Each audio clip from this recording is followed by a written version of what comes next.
Selamat pagi teman-teman Madecoy. Kita kembali bersekutu bersama secara online di hari Minggu ini tanggal 22 November tahun 2020. Nah, hari ini kita akan bersama-sama merenungkan firman Tuhan yang diberi tema yaitu hobi yang membangun. Sebelum kita merenungkan firman Tuhan, mari kita berdoa. Tuhan Yesus, hari ini kami akan bersama-sama belajar tentang bagaimana kami membangun hobi-hobi yang kami sukai saat ini. Tuhan yang tolong supaya kami dapat memiliki pemahaman yang benar. Biarlah firman Tuhan yang kami renungkan hari ini juga boleh kami resapi dan kami lakukan di dalam hidup kami sehari-hari. Terima kasih Tuhan, di dalam nama Tuhan Yesus kami berdoa dan mengucap syukur. Amin.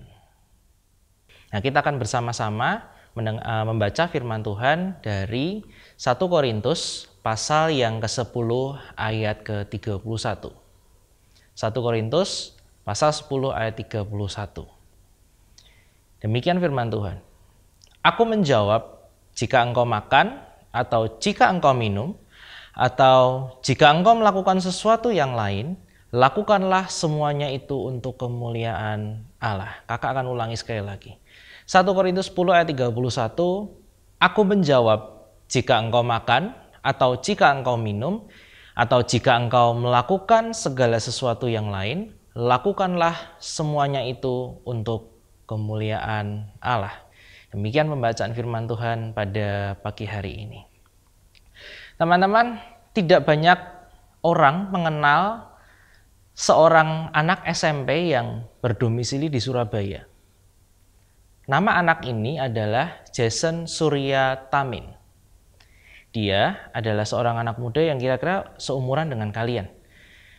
Nah, anak ini berbeda dengan teman-temannya yang lain.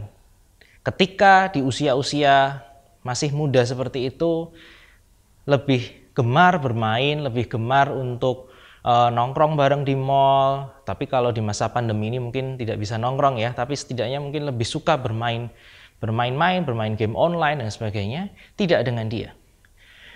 Di usianya yang masih sangat dini, dia sudah memiliki sebuah restoran bernama Tang Kitchen dari hasil kerja kerasnya sendiri. Nah, hebatnya anak ini sudah membuka lapangan pekerjaan, paling tidak 11 orang karyawan sudah bekerja kepadanya. Ini semua bermula dari hobi dari Jason, yaitu hobinya memasak dan mengisi waktu luangnya dengan meracik makanan, mencoba ini dan itu, dan dia melihat ada keuntungan ketika ia melakukan hobinya ini. Ia mengisi waktu luangnya di masa pandemi dengan mengembangkan dirinya. Nah, ketika usahanya makin berkembang, Jason tidak hanya menikmati uang yang ia hasilkan itu seorang diri. Ia tahu saat ini sedang masa-masa sulit, di masa-masa pandemi ini, banyak tenaga kesehatan membutuhkan bantuan berupa alat pelindung diri, maka Jason menyisihkan sebagian penghasilannya untuk membeli baju hazmat, membeli masker, dan APD lainnya untuk disumbangkan kepada orang yang membutuhkan. Suatu ketika Jason diwawancarai dan dia berkata demikian, saya setelah memulai usaha ini berhenti bermain game. Semua game sudah saya hapus. Kata mama, boleh saya bermain game, tetapi harus bisa berkembang. Tetapi saya memilih untuk tidak. Saya memilih untuk berhenti bermain game dan saya fokus kepada hobi saya, kepada peluang yang ada di depan saya. Bagi teman-teman yang ingin lebih mengenal Jason, dapat mengunjungi Instagram dari Jason. Teman-teman nanti bisa lihat di sebelah sini, itu adalah IG dari Jason. Nah, kisah Jason mengajarkan kepada kita semua bahwa hobi yang ditekuni dengan tepat ternyata bisa menjadi berkat bagi banyak orang. Hobi yang ditekuni dengan tepat bisa menjadi berkat bagi banyak orang, memuliakan Tuhan dan juga membangun kehidupan kita. Lalu apa kata firman Tuhan tentang hobi? Nah, kita mendasarinya pada 1 Korintus 10 ayat 31. Teman-teman, memuliakan Allah tidak hanya sekedar dilakukan dengan cara bernyanyi, berdoa, atau melakukan kegiatan di gereja. Terlebih di masa pandemi ini, kita belum bisa bersekutu bersama ataupun melayani bersama di gereja ini. Itu semua hanya sebagian kecil dari bentuk cara kita memuliakan Allah. Tetapi yang terpenting, memuliakan Allah itu harus dilakukan di dalam kehidupan sehari-hari kita. Bahkan di dalam kegiatan-kegiatan yang selalu kita lakukan setiap hari. Rutinitas-rutinitas yang kita lakukan. Rasul Paulus di dalam 1 Korintus tadi berkata bahwa ia mengajarkan kepada kita bahwa Allah bisa dimuliakan di dalam segala sesuatu yang kita lakukan. Ya, di dalam segala sesuatu. Itu artinya termasuk di dalam rutinitas kehidupan kita. Hal-hal yang selalu kita lakukan setiap hari. Contoh paling sederhana yang Paulus katakan yaitu melalui makan dan minum. Makan dan minum adalah kegiatan yang kita lakukan setiap hari. Itu menjadi rutinitas kita. Mau tidak mau kita harus makan dan minum. Namun di dalam rutinitas itu, kita bisa memuliakan Allah. Di dalam hal lainnya, ketika kita bersekolah, ketika kita sedang berelasi dengan teman-teman kita, walaupun masih secara online, lewat sarana digital, dan lain sebagainya. Melakukan sesuatu yang lain berarti termasuk melakukan kesukaan kita, hobi-hobi kita. Bagaimana caranya? Nah, sebelum itu, kita coba untuk membedah ayat ini tadi. Paulus mengatakan bahwa melalui makan dan minum kita bisa memuliakan Allah. Bagaimana caranya? Ini contoh sederhana. Mari kita belajar menghargai dan mensyukuri makanan dan minuman yang tersedia di meja makan. Meskipun hanya berupa lauk tahu, tempe, dan 1 atau 2 jenis sayuran. Minum mungkin yang tersedia di rumah kita saat ini hanyalah air mineral saja. Tapi kita bisa memuliakan Allah melalui hal tersebut. Kita belajar menghargai apa yang sudah Tuhan sediakan. Kita berterima kasih kepada orang yang sudah susah payah memasak untuk makanan hari ini. Kita belajar menghargai minuman yang kita minum, air mineral tadi. Meskipun sederhana sekali. Kita bersyukur karena kita masih dapat makan dan minum. Itulah cara kita memuliakan Allah. Ketika teman-teman lain misalnya mengeluh karena hanya lauknya ikan saja atau hanya ayam goreng saja, kita dengan makan tahu dan tempe tadi kita bersyukur, kita sedang mengajar kepada teman kita, ini loh cara memuliakan Allah, kita bersyukur dengan apa yang Tuhan sudah berikan. Itu tentang makan dan minum. Nah, sekarang kita akan masuk kepada hobi. Bagaimana melalui hobi-hobi yang kita lakukan ini kita bisa memuliakan Allah, kita bisa membangun kehidupan kita. Yang pertama pastinya kita harus tahu bagaimana kita tahu bahwa hobi yang kita lakukan ini sifatnya membangun. Karena hanya ada 2 kemungkinan, membangun atau merusak.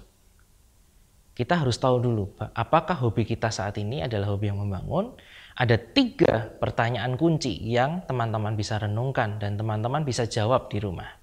Yang pertama, apakah hobi ini menolong saya untuk semakin berkembang dan dewasa di dalam karakter, di dalam iman, maupun tingkah laku kita. Hobi yang baik akan membangun kebiasaan yang baik pula. Kebiasaan baik ini akan membuat kita semakin berkembang. Pengetahuan kita bertambah, kita semakin mahir, kita semakin ahli untuk melakukannya. Inilah ciri-ciri hobi yang membangun. Namun jangan lupakan yang kedua, yaitu apakah hobi ini membuatku melupakan Tuhan atau justru membuatku makin mencintai Dia. Karena ada banyak juga hobi yang sepertinya membangun, sepertinya membuat kita semakin ahli dalam sesuatu, tetapi ujung-ujungnya membuat kita melupakan Tuhan. Membuat kita tidak lagi mengingat Dia, tidak lagi berdoa, tidak lagi membaca Alkitab. Inilah yang penting. Sekalipun hobi itu membangun, jangan lupakan Tuhan. Jangan sampai hobi itu membuat kita melupakan Dia yang mengasihi kita. Yang kedua, pertanyaan yang perlu kita renungkan, apakah orang lain terberkati dan ikut berbahagia oleh apa yang kita lakukan? Mari kita melihat kepada diri kita masing-masing. Hobi-hobi yang kita lakukan selama ini, pernahkah teman-teman mendengar apa respon orang terhadap itu semua? Apakah mereka senang dengan apa yang kita lakukan? Atau justru mereka mengingatkan kita untuk berhenti karena kita sudah melakukannya di luar batas? Atau orang lain justru melihat itu adalah sebuah kesalahan? Jika orang lain turut berbahagia, jika orang lain senang dengan apa yang kita lakukan, maka kita bisa melihat bahwa hobi yang kita lakukan ini adalah hobi yang membangun. Namun ketika orang lain menegur kita, mengingatkan kita untuk berhenti, itu berarti hobi itu telah merusak kita. Hobi itu sedang menjerumuskan kita kepada sesuatu yang tidak baik. Yang ketiga, mengapa saya melakukan hobi tersebut? Motivasi apa yang mendasarinya? Banyak orang tidak menyadari apa yang dia lakukan itu selalu memiliki alasan. Kenapa orang bermain game misalnya? Beberapa menjawab, game adalah tempat untuk mencari penghargaan karena saya tidak mendapatkannya di dunia nyata. Di dalam game saya bisa menjadi juara, saya bisa mendapatkan penghargaan tertinggi dan orang-orang menyukainya. Oleh karena itu saya senang bermain game. Itu adalah motivasi yang dimiliki oleh beberapa orang. Beberapa yang lain mengatakan, saya sedang suntuk di rumah, melihat orang tua yang tidak harmonis, melihat saudara yang cekcok melulu. Rasanya saya ingin keluar dari rumah ini. Saya tidak nyaman berada di rumah. Karena saya mungkin belum bisa keluar, jadi lebih baik ya udah saya pelarian saja, saya ingin bermain game, dengan di situ saya bisa melepaskan stres saya. Nah, alasan-alasan ini menjadi berbahaya ketika kita melakukannya terus-menerus. Ketika kita melihat game sebagai contoh tadi ya, ketika kita melihat game sebagai alat untuk melarikan diri, itu menjadi sebuah hal yang berbahaya.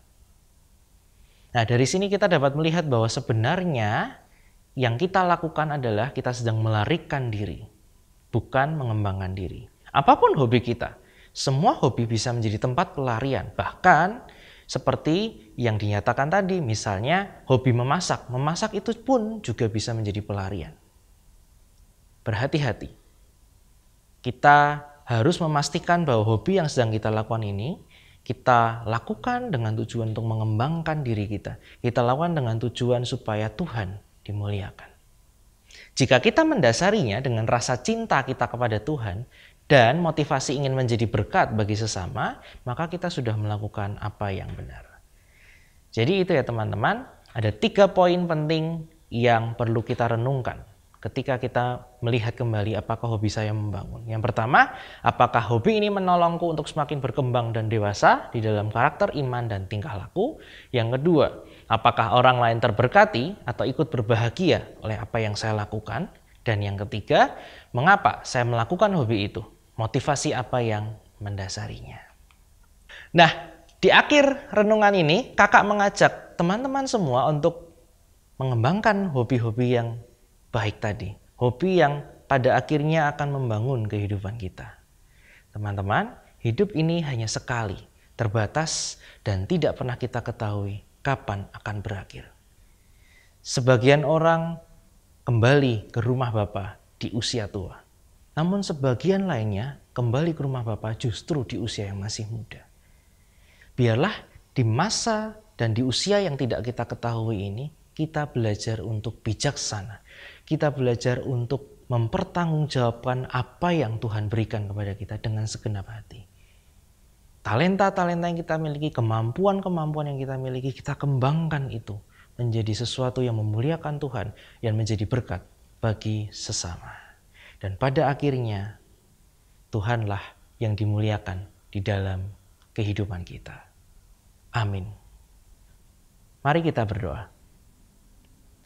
Bapa di dalam surga, kami bersyukur karena Engkau menganugerahkan kepada kami kemampuan-kemampuan, sehingga kami dapat mengembangkan diri kami. Tolonglah kami, melalui hobi-hobi yang kami sukai ini, kami boleh mengembangkan semuanya menjadi kemuliaan nama Tuhan. Dan biarlah hobi yang kami lakukan ini dapat menjadi berkat bagi orang lain dan juga membangun kehidupan kami. Terima kasih Tuhan, di dalam nama Tuhan Yesus kami berdoa dan bersyukur. Amin. Nah teman-teman, sekian Persekutuan Madecoi pada hari ini tanggal 22 November 2020. Sampai jumpa di Persekutuan Madecoi minggu depan. Tuhan Yesus memberkati.